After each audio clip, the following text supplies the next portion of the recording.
Bismillahirrahmanirrahim. Assalamu alaikum, урматтуу бир туугандар. Мен бул жерде бир окуя менен баштагым келип атат. Бул эми илгерки болгон окуялардан экен. Илгери бирөө өзүнүн колунда жок болуп, анан үйлөнүп, жашоо турмушун улай баштайт. Бала чакалуу болот. Анан баягы баланын түйшүгү, үйдүн түйшүгү, ата эненин түйшүгү деп жашоосун ушинтип улай баштайт. Анан балдары 5-6-10 чыгат, 15 чыккан балдар болот. Ошентип бул жумуштарга кирсе, баягы иши жүрбөйт байкуштун. Кудай таала ушундай сыноо берип, ар кайсы жерден мындайча айтканда материалдык, моралдык сыноого Кудай таала салат. Ошентип эмне кылаарын билбей, жайдын күнү ысыкта баягы жибин көтөрүп жолдо кетип баратса, баягы кээ бир илгери ушу садака сандык деп акчаларды салып кетет, эч ким көрчү эмес. Анан ошо сыяктуу садака суусу болот.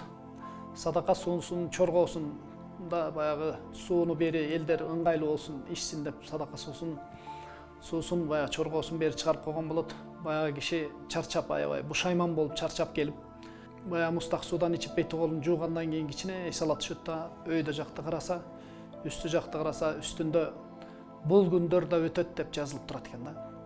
Бул күндөр да өтөт дегенде ошол жерден баягы киши аябай мага айтылган сөз экен деп ошол жерден катуу ыйлайт. Ошондон кийин чыгып, ошол сөздүн күчү менен, негизи бир адамды сөздүн күчү өлтүрүп да тирилтип коюшу мүмкүн го. Ошол сөздүн күчү менен баягы чыгат экен дагы, барбаган жери жок, баягы иштерге кирип, жанталашып чуркап, бул күндөрдө өтөт деген баягы күч менен баягы киши баягы ийгиликке, көпчүлүк жакшылыктарга жетип кетип, анан кийин ушул окуяны элге айтып берген экен да. Ансыгандай мен дагы ушул биздин Кыргызстанда бир туугандарга, жалпы эле дүйнө жүзүндөгү кыргызстандыктарга, жалпы элге, элибизге айтар элем, Кудайым буйрса, бул күндөр да өтөт. Бул дагы бир Кудай Тааладан келген биз үчүн бир сыноо.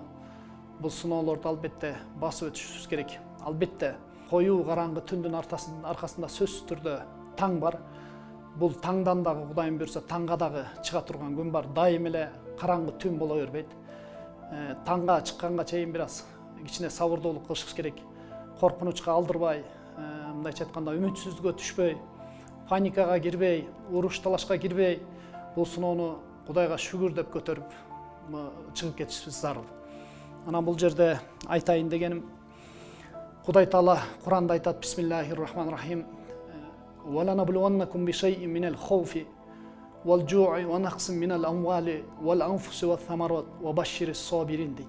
Кудай Таала Куранда силерди коркунуч жана ачарчылык деген нерселер менен сынайбыз.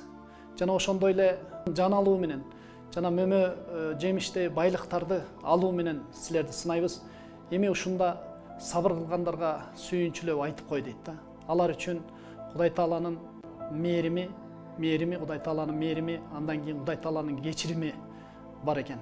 Кудайым буйрса, Кудай Таала бир ооруну жөнөткөн болсо, ал оорунун сөзсүз түрдө шыпасы бар, шыпасы да чыгат. Кудайым буйрса, бул ооруну мындан чоң кыйынчылыктарды жеңип келген элбиз.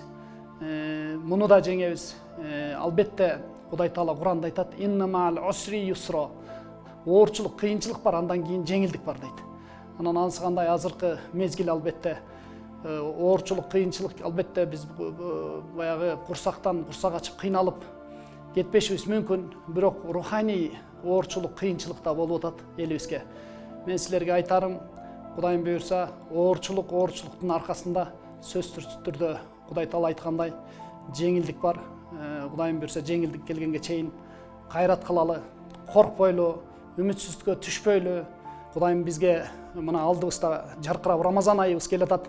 Ушул Рамазандын урматына Кудайым буйрса, Рамазан айында мээрим айы, Кудайым буйрса, ошо Рамазан айынын урматы менен бул оорудан, Рамазан бүткөнчө, Рамазандын ичинде бул оорудан Кудай Таала куткарат деген үмүттөбүз.